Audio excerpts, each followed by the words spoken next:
a scion of many worlds. You want what? Jasper asks. He's positive he misheard.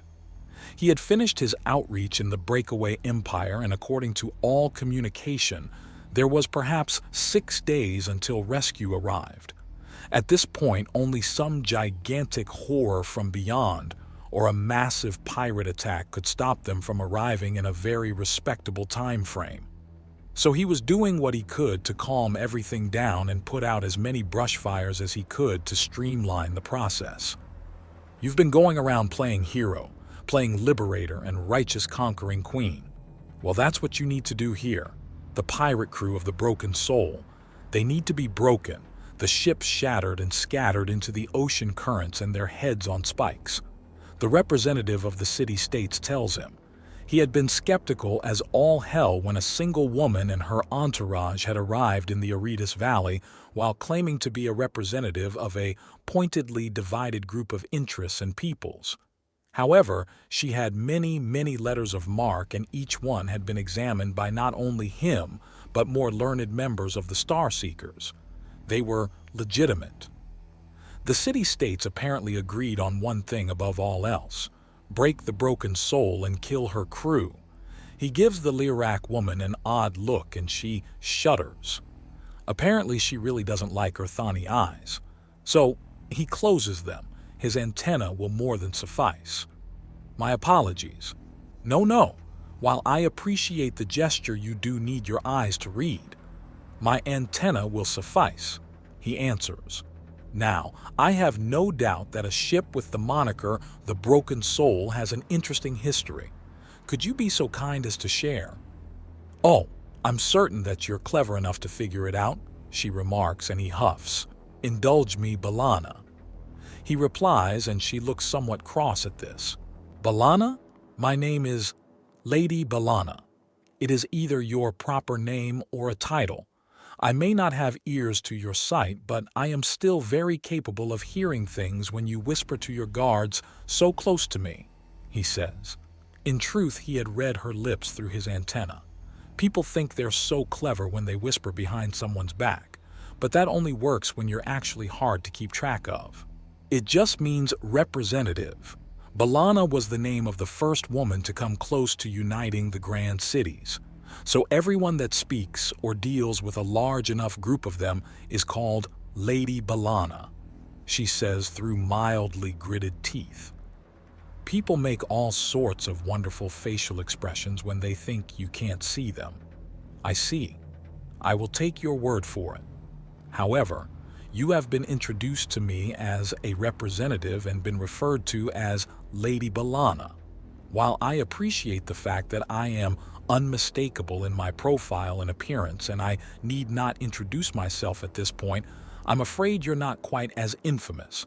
May I have your name, good representative? She looks stunned for a moment before going over her entire entrance and introduction to the Aridus Valley in her head. Her gestures as she works it out are amusing, but he doesn't smile. People give so much away when they're unseen.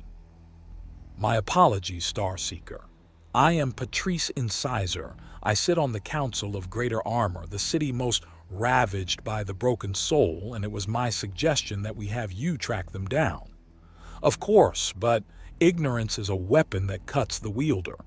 So I do hope you won't mind if I question you fully about these pirates, he asks, and she nods. He puts aside the fact that the woman is named after her damn buck teeth and just gets to the point.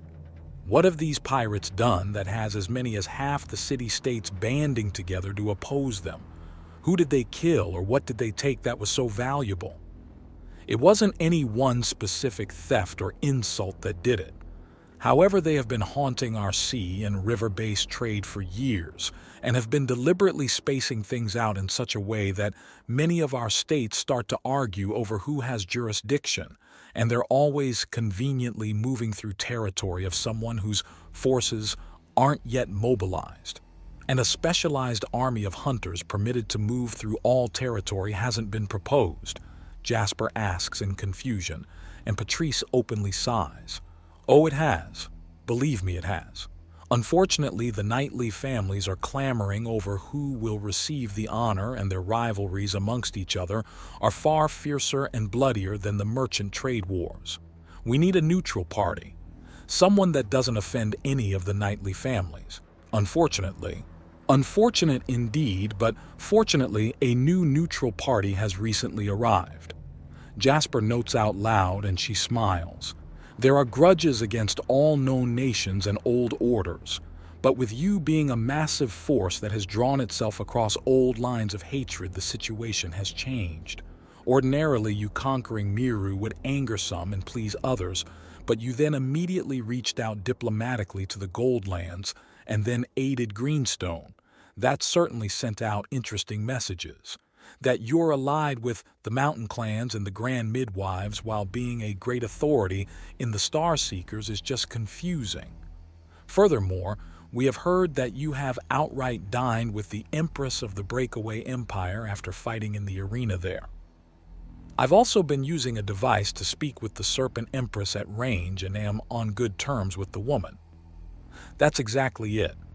You seem to be trying to get into everyone's good books, so we see an opportunity to not only clear away a problem of our own, but give you what you want as well, meaning the price of clearing away the problem will likely never be this low again. She says, and he nods. It makes sense. Couple that with the mixture of awe and terror that Bright Dawn holds you in, and the only two greater civilizations you'll have to deal with are the Jorga Island tribes and the Slaver Empire. I'm glad I don't have to explain that I'm looking for global influence. Jasper notes somewhat dryly. No, but the why of it we don't understand, she says, and he sighs somewhat. And don't spin the story about how your people are coming. You're an Earthani, a strange Earthani, yes, but your people are the silk-weaving tribes in the canopies of trees. You're a person, albeit a strange one, not some higher being descended upon this world to show us all the way, she says, not knowing how correct and incorrect she is simultaneously. That's fine.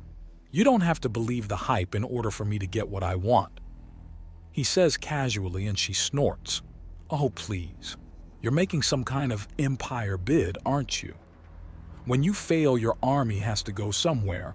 As you rise, you need resources and supplies, and for the brief time your empire reigns, it will need a trading partner.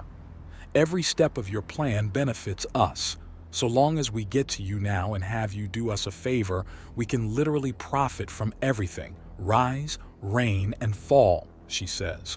An interesting perspective. Tell me, what will you do if you're incorrect? Jasper asks, and she snorts. Look, you've got an interesting scam running, but the fact of the matter is that if there was going to be any so-called rescue, it would have arrived centuries ago. You figured something out from some old archive that went unnoticed. Maybe a Jorgwa or Hydro Nagasha diver gave it to you. Maybe even a water Aromenta. When your little stunt falls and fails, your things will be gone through, and whatever it is that lets you be, that will be exposed, she explains, gesturing to all of him. Very interesting perspective. But you didn't answer my question. How will you and yours react if what I'm doing is genuine? If I'm false, then I fail and die, and you pick over my corpse. I acknowledge that. But can you acknowledge the opposite? Jasper asks, and she just scoffs. I don't have time for fantasy. Will you hunt the broken soul or not? She demands. That's a no then.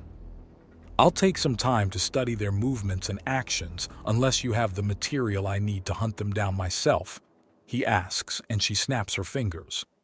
One of her guards walks up and passes over a package wrapped up in brown parchment. She takes it and gives him an odd look. She clearly doesn't like his eyes, but she also wants him to see whatever it is she has. He reaches out and takes it in answer. I told you, my antenna suffice. How does that even work? Light, as you understand it, is merely an expression of energy upon wavelengths that your eyes are capable of interpreting. These wavelengths are omnipresent, and they bounce off of everything and into everything. If you had the ability to absorb the information properly, you could theoretically see through your skin or hair, which is a pithy and far from complete summation of what I'm doing with my antenna. He explains, and her expression is confused. He sighs. There's axiom nonsense happening around my antenna. They work like eyes that see every way. But how? Do you have the time and patience for an entire lecture? It'll take at least a few hours to fully explain, Jasper asks.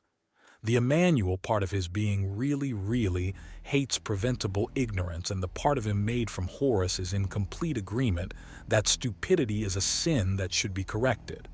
What? No, she snaps, and he suppresses a sigh of disappointment. Pity. I like teaching people, Jasper notes with a cluck of his proboscis. Patricia outright flinches at the much sharper and harder sound than a normal tongue makes. Understandable, he's used his to outright kill people. It would be like someone fiddling with a knife in casual conversation. The strings on the brown package part easily before the edges of his spear like fingers. He deftly unwraps things and finds a series of maps with points of attack. 4 in total with some overlap along each other, and several dozen different ransom notes written by the various captains of the Broken Soul over the years. The demands are simple enough and all boil down to, have the loot ready or we'll break everything we can and take it anyways. There's a further threat that anyone who fights back is not only going to get killed, but their family will die with them. Moderately intelligent. They're focused on the prize rather than pointless damage. This means there's more chance for them to get more to steal later. All told, not a bad way of doing this. A little heavy-handed, though. They would have been served more by claiming this is a protection fee and running that racket rather than straight-up raiding and banditry. He muses. What? They could stand to be better criminals. They could have gone at this mafioso style and organized, brought some dignity rather than just screwing around. What are you even going on about? They could have effectively set themselves up as an alternative to the nobility that the people may very well prefer. Something like that lets you get away with a lot more and reap more rewards in the long run. Of course, you also have to rein in your bloodlust and remember that things are a long-term investment and not a simple smash and grab job, Jasper notes with a sniff. It's actually something about his anatomy that kind of confused him at first. A proboscis is normally an insect's nose, but his is a tongue, and he has an actual nose under the fluff. It's tiny, but it's there. It does make some sense, though. He needs another path to breathe while his needle teeth hold whatever he's eating in place, and his proboscis drains it. So that's the mouth out. And they must have either a single, well-hidden central base, no doubt such a thing has been searched for, or conversely numerous smaller ones that can be broken down and moved, likely tents and huts rather than a hidden town or port. What? A ship needs maintenance. Even if they can steal all the nails and tar and rope and canvas, they still need a place where they can replace weakened and rotting boards in the hull. Without some kind of dock where they can beach the ship and start fixing it, they'll have their ship sink while they're in the middle of the ocean. So they, by necessity, have some kind of safe haven, or, more likely, several smaller and much more easily hidden ones. Do you have any ideas? She asks him as he brings his antenna down to be closer to the maps, even as he starts levitating things in the air with axiom. The ransom notes are floated to the side, and he clasps his claws behind his back, but under his cape in order to really think. There are 4 major islands along many of their paths, but they've all been explored and spied on, I'll assume. Yes, Isles Varth, Mariga, Loln, and Yarth have all been thoroughly explored and even had small encampments waiting in ambush at times. Nothing ever came up. Patricia confirms, and Jasper considers. The coast has been swept as well? He asks. Of course, she replies, sounding outright insulted at the implication of so obvious an answer being ignored. Ah, good, that's the easy stuff out of the way. This leaves the real puzzles, Jasper says with a smile. So you prefer things harder? Madam, however am I to improve myself if I do things that are easy?